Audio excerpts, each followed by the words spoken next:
আসসালামু আলাইকুম প্রিয় ওস্তাদ, আল্লাহর জন্য আপনাকে ভালোবাসি।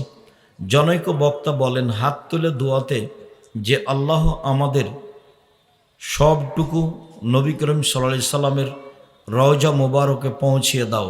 এটাই কতটুকু সত্য? একেবারেই মিথ্যে, ডাহা মিথ্যে। রওজা মোবারকে আমার সব পৌঁছে দেওয়ার কোনো দরকার আছে? রাসূলের সওয়াবের অভাব হয়েছে?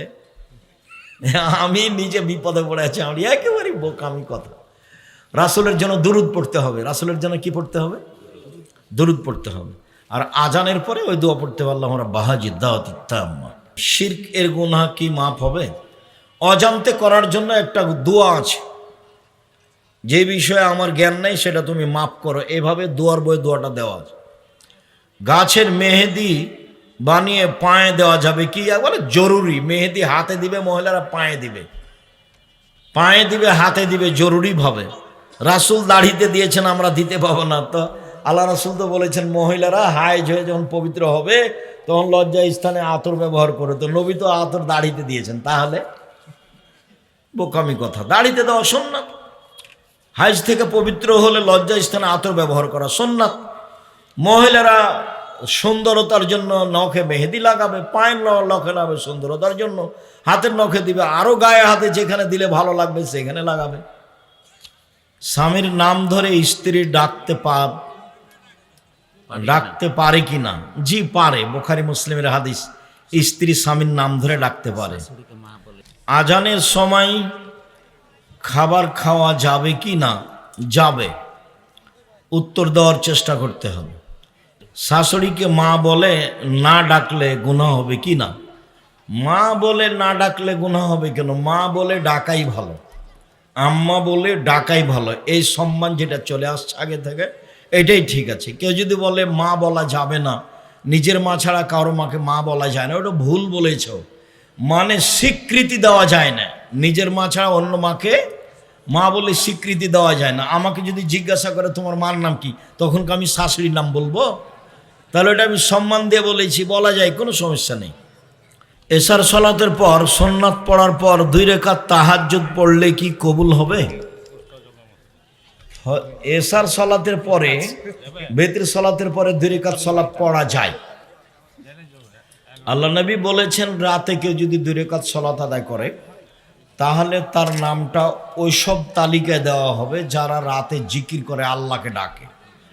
এই হিসাবে 2 রাকাত পড়তে পারলে ভালো, ওটা তার রাতের সালাতের হিসাবে গণ্য হবে। তারপরে তাহাজ্জুদের মান তো ভিন্ন।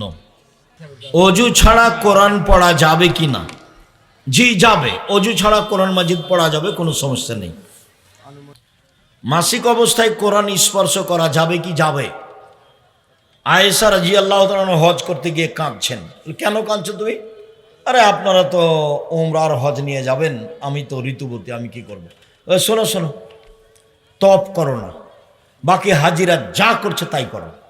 তা হাজিরা কোরআন পড়ছে, তুমিও পড়ো। হাই অবস্থায় কোরআন ধরে পড়া যায়, কোনো সমস্যা নেই।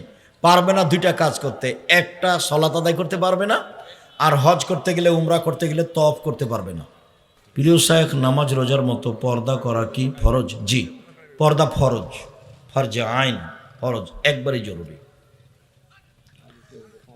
আমাদের এলাকার মহিলাদের পর্দার প্রতি কোনো খেয়াল নেই। আমাদের এলাকার মহিলারা তো গোটা গ্রামের লোকই নাকি তার ভাই, গোটা গ্রামের লোকই নাকি চাচা। একেবারে নোংরামি নীতি, এটা বন্ধ করতে হবে।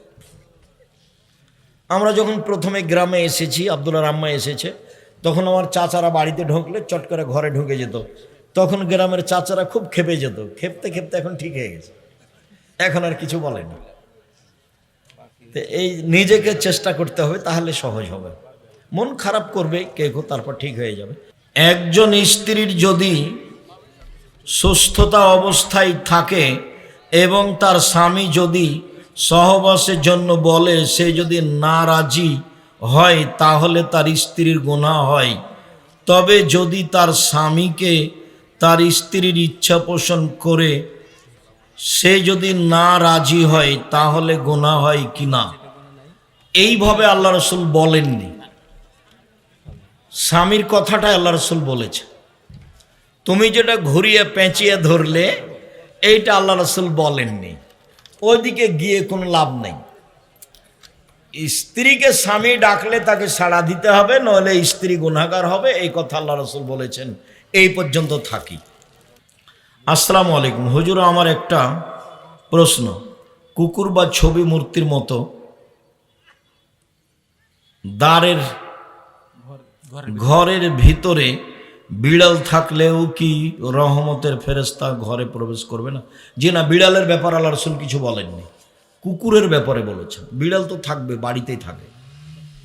আসসালামু আলাইকুম শেখ, আমরা গ্রামের মানুষ, বাড়িতে টিউবওয়েলেই অনেক সময় দাঁড়িয়ে এক হাত দিয়ে চাপও দাঁড়িয়ে চাপ চাপে দাঁড়িয়ে অজু করি, এতে কি সমস্যা হবে? হ্যাঁ, কোনো সমস্যা নেই। দাঁড়িয়ে উজু করেন এক হাত দিয়ে চেপে, ওই সিরিয়াল ধোয়া যেন সিরিয়াল থাকে, দাঁড়িয়ে উজু করাতে কোনো সমস্যা নেই। ফরজ গোসল না করলে কি রান্না করা যায়? জি যায়, খুব রান্না করা যায়, কোনো সমস্যা নেই। অজু করে করবেন, ঠান্ডা লাগলে তায়াম্মুম করে রান্না করবেন, বেগুন তুলে নিয়ে আসবেন, শিম ছিঁড়ে নিয়ে আসবেন, যা কাজ আছে করেন। সলাত আদায় করবেন না, বাস। কোরআন তেলাওয়াত করবেন না, এই দুইটা। গরু ভাগায় আঁকিকা চলবে কি? ভাগাতে কুরবানিও চলে না, ভাগাতে আঁকিকাও চলে না। কুরবানিও ভাগে চলে না, আঁকিকাও ভাগে চলে না। আমরা তো ভাগে কুরবানি দিয়ে আসছি, দিচ্ছে তো, আমাদের গ্রামও সবাই দিচ্ছে। জায়নামাজে কাবা শরীফের ছবি থাকলে ওই জায়নামাজে কি নামাজ হবে? জি হবে, নামাজের নেকি কম হবে।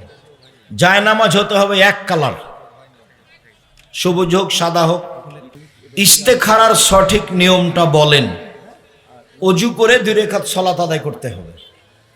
2 রাকাত সালাত আদায় করে সালাম ফিরার পূর্বে বা পরে আল্লাহুম্মা আস্তাগফিরুকা বিইলমিকা ওয়াস্তাগদিরুকা বিকুদরাতিকা শেষ পর্যন্ত পড়বে। আর যেখানে নামের উল্লেখ আছে, নাহলে শেষে বলবে যে আমি এই জন্য সালাতুল ইস্তেখারা পড়লাম, এটা বলে শুয়ে যাবে। 2 রাকাত সালাত আদায় করবে সুন্দর করে অজু করে। সালামের পরে দোয়াটা পড়বে, আর নাহলে সালামের আগে দোয়াটা পড়বে, দুটাই ঠিক আছে। মাসুমা নাম রাখা যাবে কি না? জি না, রাখা যাবে না। মাসুমা নাম রাখা যাবে না। মাসুমা মানে নিষ্পাপ। 3 বার সন্তান হয়েছে, রমজান মাসে রোজা বাকি আছে, তো কি করবে? বাচ্চা হলে প্রতিদিন একজন ফকির মিসকিনকে খাওয়িয়ে দিবেন, বাস যথেষ্ট। যদি করতে না পারেন তাহলে প্রতিদিন একজনকে খাওয়িয়ে দিবেন, তাহলে হয়ে যাবে। আর যদি নিজে করতে পারবো মনে করবেন তাহলে পরে করিয়েন, না পারলে প্রতিদিন খাওয়িয়ে দিবেন। কাজা নামাজ কিভাবে পড়তে হয়? অজু করে পড়বেন। জোহরেরটা 4, আসরেরটা 4, মাগরিবেরটা 3। বেশি কাজা হয়ে গেলে পড়া হবে না, মানে হিসাব নাই, আল্লাহ মাফ করো।